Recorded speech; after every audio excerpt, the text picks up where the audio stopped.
लोकसभेच्या निवडणुकीच्या मुद्द्यावरनं उद्धव ठाकरेंनी एकनाथ शिंदेंवर पुन्हा एकदा हल्लाबोल केला। लोकसभेच्या निवडणुकीत मुंबई उत्तर पश्चिम मतदारसंघ शिंदेंनी चोरल्याची टीका ठाकरेंनी केली आहे। मुंबईत रंगशारदा सभागृहात एक कार्यक्रम आयोजित केला गेला होता, त्यावेळी ते बोलत होते। लोकसभेच्या निवडणुकीत उद्धव ठाकरेंच्या शिवसेनेकडनं अमोल कीर्तीकर ते एकनाथ शिंदेंच्या शिवसेनेकडनं रवींद्र वायकर यांच्यात या मतदारसंघातनं थेट सामना होता। ही लढत अतिशय अटीतटीची झाली, शेवटच्या क्षणापर्यंत रंगली आणि केवळ 48 मतांनी नाट्यमयरित्या रवींद्र वायकरांचा विजय झाला होता।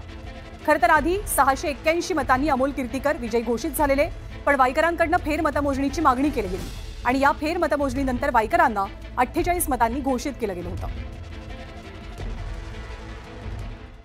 कसे जिंकले जाय ते जिंकूच शकत नाही। लोकसभेमध्ये सुद्धा त्यांनी आपली इथली जागा कुठली उत्तर पश्चिम अमोलची ही चोरलीच आणि लोकसभेनंतर विधानसभेचा निकाल लागूच शकत नाही। हा कसा लागला तो तिकडे आपण बघितलेलं, राहुल गांधींनी ते सगळं उघड केलेलं आहे। आता ही अशी चोरून आणलेली सत्ता ही तुम्हाला काय न्याय देऊ शकणार? कसे जिंकले जाय ते जिंकूच शकत नाही।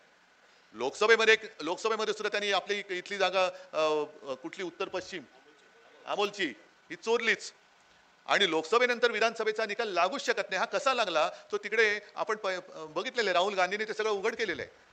आता ही अशी चोरून आणलेली सत्ता ही तुम्हाला काय न्याय देऊ शकणार? तर एकीकडे उद्धव ठाकरेंनी एकनाथ शिंदेंसह सत्ताधाऱ्यांवरती हल्लाबोल केलाय, तर दुसरीकडे आदित्य ठाकरेंनी पुन्हा एकदा मनसे आणि उद्धव ठाकरेंच्या शिवसेनेच्या युतीबाबतचे संकेत दिले। महाराष्ट्राच्या जे मनात आहे ते नक्की होईल असं वक्तव्य आदित्य ठाकरेंनी केल्यामुळे पुन्हा एकदा युतीबाबतचे सकारात्मक संकेत मिळाले।